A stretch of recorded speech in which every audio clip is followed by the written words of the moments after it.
Assalamualaikum warahmatullahi wabarakatuh. Perkenalkan kami dari kelompok 3 yang beranggotakan saya sendiri Wakidah Sabila Rahma, dan yang kedua Iksan Dina Karimah Mufli, yang ketiga Muhammad Dinda Raifain HR, yang keempat Muhammad Raihan Aufani Ahsan, yang kelima Rahimah, yang keenam Rizka Herlina, dan yang ketujuh Sumi.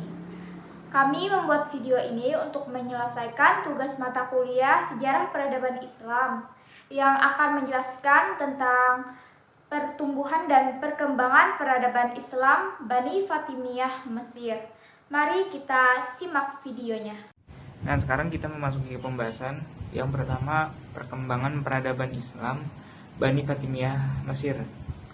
Jadi, Daulah Fatimiyah memasuki era kejayaan pada masa pemerintahan Abu Ta'min Mabu Daud yang bergelar Al-Mu'izz atau 993 sampai 997, yang berhasil menaklukkan Mesir dan memindahkan pemerintahan ke Mesir. Pada masa ini, rakyat merasakan kehidupan yang makmur dan sejahtera dengan kebijakan-kebijakan untuk mensejahterakan rakyatnya.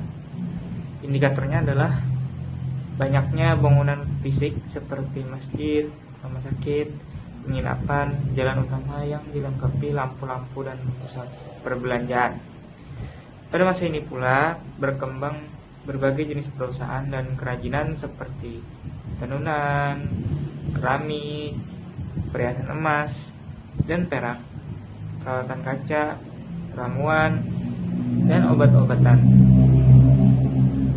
Kesuksesan lainnya adalah dalam bidang pengembangan ilmu pengetahuan. Besarnya minat masyarakat kepada ilmu pengetahuan mendapat dukungan penguasaan dengan membangun Dar al-Hikmah pada tahun 1005 Masehi dan perguruan tinggi Al-Azhar yang sebelumnya adalah bangunan masjid yang mengajarkan ilmu kedokteran, fikih, tauhid, al-bayan, bahasa Arab, mantik, dan sebagainya. Pada masa pemerintahan Fatimiyah, persoalan agama dan negara tidak dapat dipisahkan. Agama dipandang sebagai pilar utama dalam menegakkan daulah atau negara. Untuk itu, pemerintah Fatimiyah sangat memperhatikan masalah keberagaman masyarakat, meskipun mereka berstatus sebagai warga negara kelas 2 seperti orang Yahudi, Nasrani, Turki, dan Sudan. Pertama, penyebaran paham Syiah. Agama yang didakwahkan oleh Fatimiyah adalah ajaran Islam menurut paham Syiah Islamiyah yang ditetapkan sebagai mazhab negara. Untuk itu, para misionaris Daulah Fatimiyah sangat gencar mengembangkan ajaran tersebut dan berhasil meraih pengikut yang banyak, sehingga masa kekuasaan Daulah Fatimiyah dipandang sebagai era kebangkitan dan kemajuan mazhab Islamiyah. Meskipun para khalifah berjiwa moderat, akan tetapi terhadap orang yang tidak mau mengakui ajaran Syiah Islamiyah langsung dihukum membunuh. Pada tahun 391 Hijriah, Khalifah Al-Hakim membunuh seorang laki-laki yang tidak mau mengakui keutamaan atau fadilah Ali bin Abi Thalib. Dan di tahun 395 Hijriah, Khalifah Al-Hakim juga memerintahkan agar di masjid, pasar, dan jalan-jalan ditempelkan tulisan yang mencela para sahabat. Jelasnya, peranan agama sangat diperhatikan sekali oleh penguasa untuk tujuan mempertahankan kekuasaan. Buktinya, sikap tegas Khalifah Fatimiyah terhadap orang-orang yang tidak mau mengikuti mazhab Islamiyah dapat berupa sikap seperti di atas, apabila dapat berakibat munculnya instabilitas negara. Al-Hakim misalnya, agar terjalin hubungan yang baik dengan rakyatnya yang berpaham Sunni, Al-Hakim mulai bersikap lunak dengan menetapkan larangan mencela sahabat, khususnya Abu Bakar dan Umar. Al-Hakim juga membangun sebuah madrasah yang khusus mengajarkan paham Sunni, memberikan bantuan buku-buku bermutu sehingga warga Syiah ketika itu merasa senang sebab merasakan tengah hidup di kawasan Sunni. Sikap yang diambil para khalifah Fatimiyah tidak sekejam yang dilakukan Abdullah As-Safa yang berusaha mengikis habis siapa-siapa pengikut Bani Umayyah di awal kekuasaannya. Dalam hal ini, para khalifah Fatimiyah memperlakukan masyarakat secara sama selama mereka bersedia mengikuti ajaran Syiah Islamiyah yang merupakan mazhab negara. Banyak di antara para gubernur yang bersedia mengikuti mazhab Islamiyah, padahal mereka sebelumnya adalah gubernur yang diangkat Khalifah Abbasiyah. Sikap mereka ini juga dilakukan oleh penganut Yahudi dan Nasrani. Mereka bersedia masuk Islam dan menganut mazhab Islamiyah ketika mereka ditawarkan memegang jabatan tertentu di kalangan pemerintah. 2. Manajemen administrasi pemerintahan. Dalam bidang administrasi pemerintahan tidak banyak berubah. Sistem administrasi yang dikembangkan oleh Khalifah Abbasiyah masih terus saja dipraktekkan.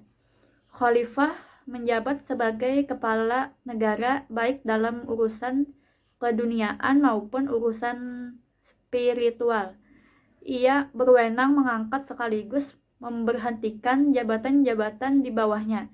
Selain itu, sakralisasi khalifah yang muncul di masa pemerintahan Abbasiyah masih tetap dipertahankan, yang mana indikatornya dapat dilihat dari gelar yang disandang para khalifah Fatimiyah seperti Mu'izz Dinillah, Al-Aziz Billah, Al-Hakim Anrullah, dan sebagainya.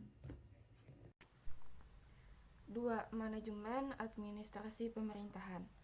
Dalam bidang administrasi pemerintahan tidak banyak berubah. Sistem administrasi dikembangkan oleh Khalifah Abbasiyah masih terus saja dipraktekkan.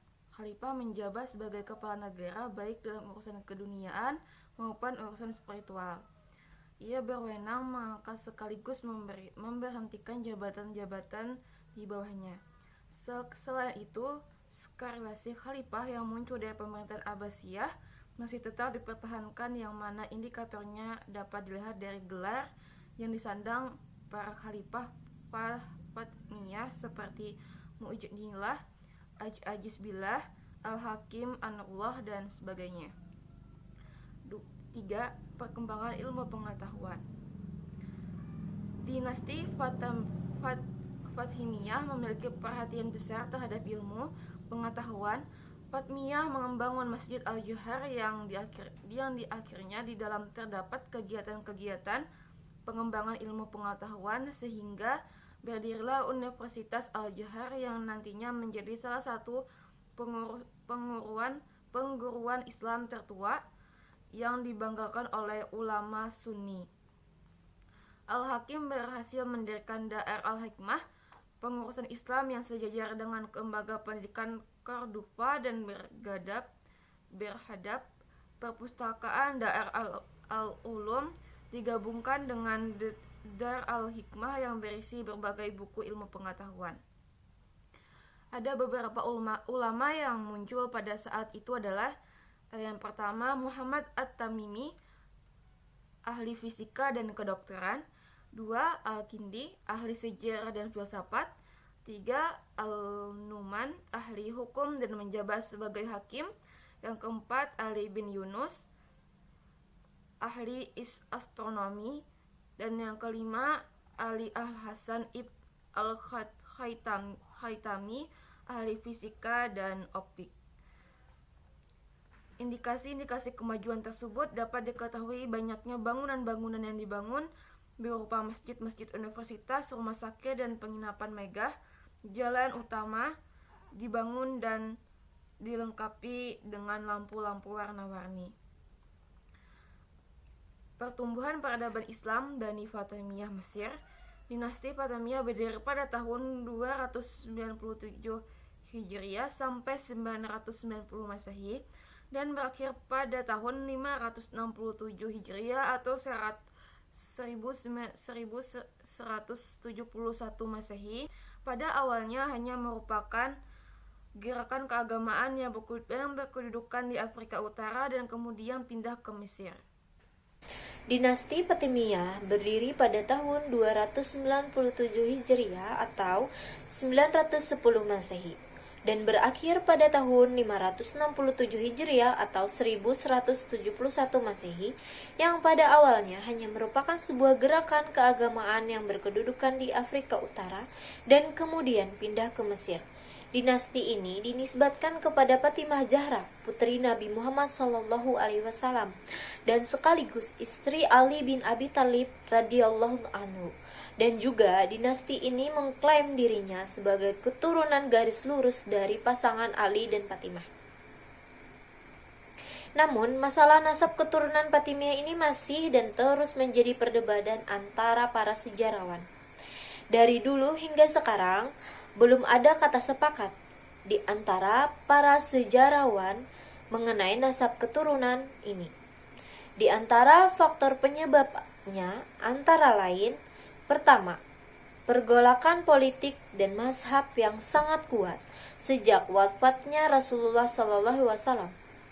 Dan kedua, ketidakberanian dan keengganan keturunan Fatimiyah ini untuk mengklaimkan nasab mereka karena takut kepada penguasa.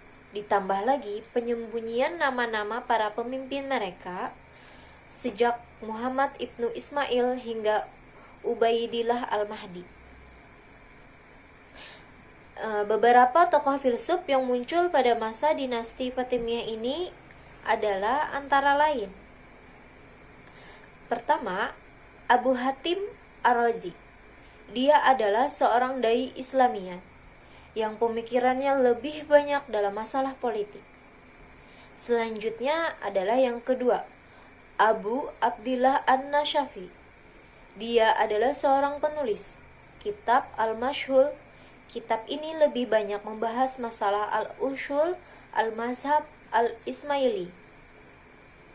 Dan yang ketiga, Abu Yaqub As-Sajaji. Ia merupakan salah seorang penulis yang paling banyak tulisannya. Yang terakhir, yang keempat, Abu Hanifah An-Nu'man Al-Maghribi Baghdad. Pada masa Al-Mutasir terdapat perpustakaan yang di dalamnya berisi 200 buku dan 2400 ilmu nitet Al-Quran. Ini merupakan bukti kontribusi dinasti Fatimiyah bagi perkembangan budaya Islam. Kesimpulannya, dinasti Fatimiyah ini merupakan salah satu imperium besar sepanjang sejarah Islam yang berdiri pada tahun 297 Hijriah atau 910 Masehi dan berakhir pada 567 Hijriah atau 1171 Masehi. Awalnya hanya merupakan sebuah gerakan keagamaan yang berkedudukan di Afrika Utara dan kemudian pindah ke Mesir. Dinasti ini awalnya hanya berupa dinasti kecil yang melepaskan diri dari kekuasaan dinasti Abbasiyah. Mereka mampu memerintahkan lebih 2 abad sebelum ditaklukkan oleh dinasti Ayyubiyah di bawah kepemimpinan Salahuddin al-Ayyubi. Pengaruh dinasti Fatimiyah ini sebenarnya dapat dilihat dari perkembangan dinasti itu sendiri dalam ruang lingkup sejarah. Ada 3 hal yang dapat disoroti mengenai perkembangan dan kemajuan yang dicapai pada masa dinasti Fatimiyah. Yang pertama adalah penyebaran paham Syiah, yang kedua manajemen administrasi pemerintahan, dan yang terakhir ada perkembangan ilmu pengetahuan.